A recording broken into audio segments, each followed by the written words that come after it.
The Kickstand RDL is a progression of the single-legged morning. There's just no wall to help you with balance or the hip hinge.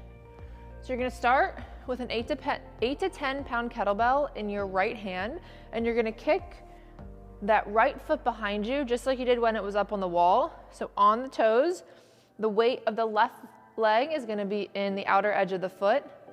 You can stick the left hand on the hip to help guide that hip hinge action. So you're gonna stick the left hip back, allowing the right hip to come forward, reaching the weight to the left foot, allowing the nose and the chest to center over the thigh, creating that spiral action. Squeeze the left glute, bring yourself back up to neutral. So the majority of the weight, about 90%, is in the left leg, about 10% in this right foot just to help you with your balance. Hinge from the hip, left hip goes back, right hip goes forward, keeping my spine straight and neutral, nose and chest over the thigh, squeeze the hip, return back upright.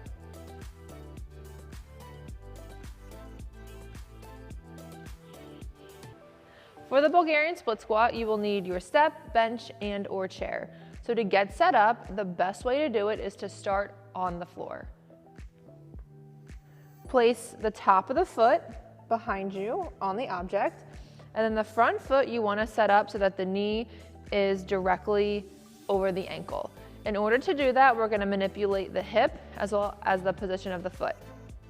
So once you're set up, if I pull my hip back, that's going to pull the knee over the ankle, as opposed to pushing the hip forward, that's going to push the knee forward and inside my toes.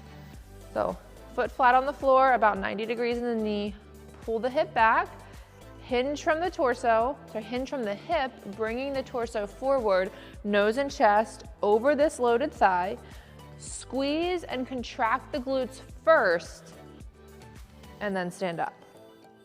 You're gonna reverse the motion, the opposite of which you came out of it. So lower yourself back down by pulling the left hip back, spiraling the knee out, letting the right hip drop forward, nose and chest come over the thigh.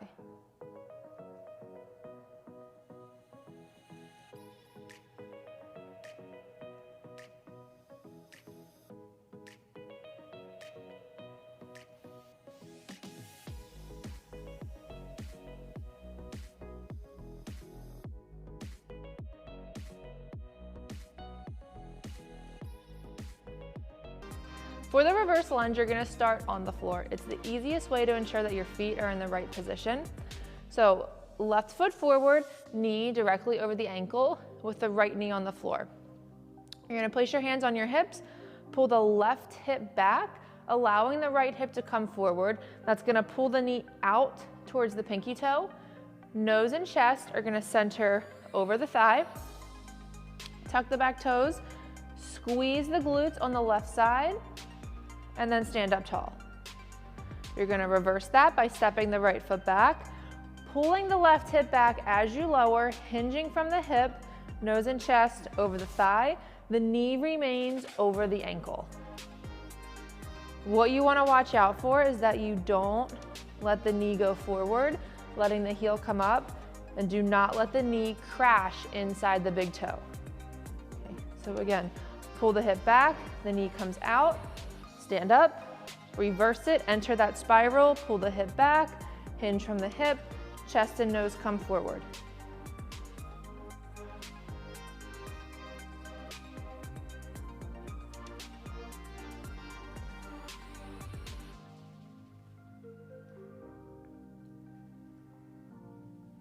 The walking lunge is like a typical standard walking lunge, but with the addition of that spiral movement pattern to better engage the glutes for running. So left foot forward, you're gonna step.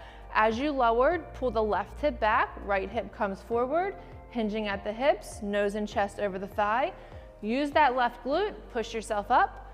You can tap the foot in the middle for balance, and then progress forward to the right side. Notice my knee stays towards the outer edge of the foot. It's not dumping and collapsing inside the big toe.